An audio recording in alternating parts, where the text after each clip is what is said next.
Alors, GLM5 a été lancé hier, en fait, et tout le monde se précipite dessus, donc on va aller voir l'article. Mais ouais, c'est un saut vraiment quantitatif en avant. Il est au niveau de Opus 4.5, pas d'Opus 4.6 en fait. Mais vraiment aujourd'hui, la différence même avec Opus 4.6, c'est 1 ou 2% en fait. Voilà. Mais les prix de leur coding plan et de leur API a également augmenté. Là, toute leur plateforme est saturée parce que, encore une fois, tout le monde, GLM5 était vraiment attendu et on attend de voir en fait. Il a une façon de fonctionner qui est un peu particulière en fait. Voilà. Et avec des IA de plus en plus spécialisées. Donc on va passer en desktop. On est passé, voilà. Donc c'est leur annonce officielle, GLM5, from web coding to agentic coding. Donc voilà, ils annoncent déjà en termes de paramètres, c'est vraiment, ils passent de 355 à 744 milliards de paramètres, avec 40 milliards de paramètres actifs à chaque requête. Ils utilisent DeepSeek Spark Attention, qui est une recherche faite par DeepSeek pour économiser des tokens, en fait. Mais c'est un modèle qui bouffe, hein, qui est très très lourd, en fait. Et donc, en termes de benchmark, voilà, les benchmarks, donc on voit que sur la plupart des benchmarks, il est supérieur à Anthropic, soit il est léger, il est à 77, là c'est le coding, ouais, c'est le SWE, ça c'est un peu le coding en fait. Anthropic reste à 80, mais GLM5 reste à 77. En fait, dans la plupart, il est au niveau en fait. On le voit, il est vraiment au niveau. Ils ont d'autres benchmarks plus précis en fait. Voilà, là, ils ont vraiment comparé GLM5 avec Opus 4.5, en fait, en front-end 90-93, donc GLM est supérieur. En bas, en end-to-end correctness, donc correction d'erreur, c'est exactement équivalent, 74-75, 25-26, ça c'est le back-end. Voilà, donc là, Anthropic a une légère avantage, mais encore une fois, c'est 1 ou 2%. Et le long horizon, c'est-à-dire des tâches très très longues qui prendront des heures, en fait. Donc là aussi, 65, 64, 52, 61. Voilà, Anthropic ici a une légère avantage. En fait. Mais donc, voilà. Et 4.6, en fait, le seul truc qu'apporte 4.6, c'est l'aspect les tâches en parallèle, mais en termes de pur codage, j'ai l'AM5 qui est au niveau. Voilà. Ça, c'est l'aspect argent. Donc, mais il a augmenté. Hein, il a augmenté en termes de prix. On le verra. Donc, c'est le benchmark. Voilà. Et en fait, ce qui est très... Donc, vous pouvez directement le tester ici. Hein. Voilà. En fait, dans mon coding plan, j'arrive pas à le lancer. Je n'arrive pas à le lancer parce que il me dit que les limites sont atteintes, alors que non, je n'ai pas utilisé, mais ils le disent quelque part, en fait, c'est qu'ils déploient graduellement sur les coding plans, mais uniquement pour le plan max pour le moment. C'est pas encore le cas pour les prolos, hein, pour nous, en fait, voilà. Donc, mon prompteur, là, hop, je vais juste...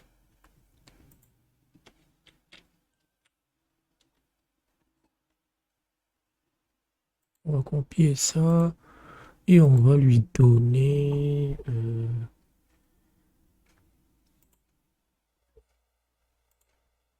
multi-plateau debug skill debug result directly. Voilà. Non, on va tenter ça. Donc en fait, sur leur chat, en fait, quand vous vous connectez, vous aurez deux modes, agent et chat. Mais comme c'est un code HTML, je pense qu'il peut le faire. Donc comme je ne peux pas le faire sur le coding point, je vais le faire ici pour voir. Ah merde. J'ai oublié de donner la prompt. Donc oui. Voilà, une simple prompt et on lance pour voir. Là, je veux voir la rapidité et que 4.7, voilà, il commence déjà à réfléchir, c'est pas mal. Donc, je reviens juste ici. Une autre chose très très importante et qui est arrivée avec Opus 4.6, en fait, comme je l'ai déjà dit, hein, c'est que maintenant, on n'est plus dans le chat. On veut de l'intégration, mais vraiment directe, en fait. Et voilà, ici, vraiment, on veut qu'il bosse, en fait. On veut qu'il puisse travailler. Et GLM 5, non, 4.5 était déjà le cas, mais voilà. C'est-à-dire que vous lui donnez, en fait, il a des capacités natives en termes d'export de format. Vous lui donnez du texte, il peut en créer rapidement des graphiques. Il peut les exporter directement en PDF, en docx, etc., en différents, en fichiers Excel. Ce qui n'était pas le cas auparavant, en fait. Et c'est vraiment natif, c'est pas genre il passe par des MCP. Non, non, il le fait nativement. Et ça, c'est vraiment très, très, très cool. Et donc ça n'existe qu'en mode agent, en fait. En mode agent, voilà, vous lui donnez des données brutes et vous lui dites, ben, fais-moi, je sais pas, une table de compta sur Excel ou généralement un bon PDF. On le voit ici avec leur exemple. Voilà, ça c'est une présentation. Voilà, c'est une présentation en fait. Et c'est du docx. Ça c'est avec tous les tables et tout. Donc voilà leur coding plan. Donc ici, ils ont monté les prix. Hein. Donc auparavant, c'était 6 $ par mois pour le base. Aujourd'hui, c'est 10 balles. Si vous prenez donc le trimestre, c'est à 27 et l'annuel est à 84 pour le lit. Voilà, pour le lead. Mais c'est clair qu'ils ont augmenté. Mais bon, Cloud Code, il est à 17, non? Donc, vous avez l'équivalent d'Opus, en fait. Vous avez l'équivalent d'Opus et vous pouvez le tester avec OpenCode. Là, il est au niveau. Il est au niveau, en fait, je dirais. J'ai vu pas mal de tests. Code King aussi a fait pas mal de tests. Il est au niveau, c'est pas juste du benchmarking, en fait. Maintenant, il faudra attendre une semaine, 2 semaines. Je pense qu'ils ont rushé aussi avant leur nouvel an chinois. Hein, j'avais dit ça. Puisqu'il y avait un média qui disait ça, c'est que tout le monde rush avant leur fin de l'année. Donc, on ne sait pas ce qu'il vaut vraiment quotidiennement. Il faudra voir en une semaine, 2 semaines, en fait. Mais je pense qu'ils ne le publient, ils ne nuiraient pas à leur réputation aussi facilement. Qu'est-ce que... Voilà, donc je lui avais donné le code.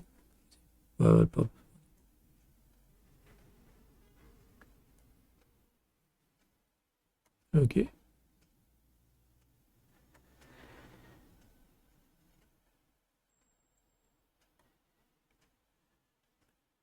Je vais le tester plus tard, en fait. Je vais le tester. Est-ce qu'on peut... Non, on peut pas le pré... Ok. Je le testerai plus tard, mais ça a l'air cool. Après, c'est une page HTML. Mais de ce que disaient d'autres benchmarks, en fait, notamment Code King, c'est que GLM5... Est-ce qu'il y a d'autres choses à savoir? Vous pouvez le... Voilà. C'est open source, hein, pour ceux, mais après il est massif. Qu'est-ce que je voulais dire? Il y a un truc que je voulais dire. Oui, de ce qui est possible avec ce modèle, il a des limitations. Et c'est quoi ces limitations en fait? C'est que sur la discute simple, c'est-à-dire que sur du chat simple, il n'est pas bon. Parce qu'en fait, ils l'ont conçu en fait comme un architecte système. C'est-à-dire que vous lui demandez une petite tâche, genre, je sais pas moi, corrige cette erreur, ben, il a tendance à trop penser en termes d'architecte. C'est-à-dire que vous n'allez pas demander, par exemple, dans une maison, à un architecte je sais pas, de réparer la plomberie.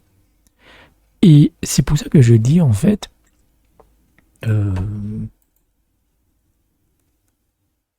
a fait ça. Voilà. Il a fait. Donc, je le copierai, je le testerai plus tard, en fait. Mais il a fait.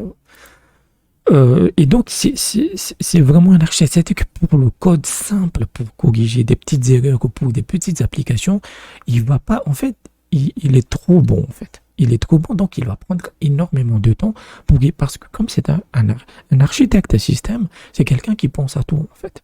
C'est pour ça qu'ils ont leur mode agent ici. L'aspect agentique arrive partout. Hein. Cloud Code, Opus 4.6, le Lisa, le Kimi 4.2, 2.5 Lisa en natif, il peut faire spawner son agent simultané. Et donc, pour des petites tâches, pour de la discussion simple, GLM5, c'est pas à qui vous devez parler. Mais si vous lui dites, bah, je veux du front-end, du back-end, je veux de l'intégration de bases de données, je veux des trucs lourds, j'ai un dépôt GitHub, je sais pas, avec 1000 fichiers, chacun faisant 10 000 lignes de code, là, GLM5 est votre atout principal. En fait. Là, il est bon. Là, il excelle, en fait. Mais sur des petites tâches, il va pas être, en fait, vous allez juste perdre de l'argent et du temps, parce qu'il va énormément perdre du temps à overthinker, alors que c'est pas nécessaire maintenant. Les mecs de Zippo AI, donc voilà, GLM, ils ont toujours tendance à lancer aussi par la suite des GLM, des versions flash.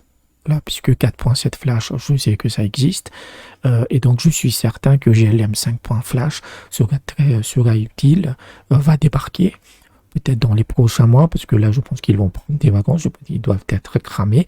Et là, cette version flash, cette version légère, qui sera aussi moins chère, en fait, sera plus adaptée pour le chat simple, en fait, pour les tâches simples. Mais là, on est dans l'intégration avec les suites bureautiques, être capable de gérer littéralement toute une application full stack, des larges repos, là, il est très très bon. Et donc, voilà, 4.6, il est sorti la semaine dernière.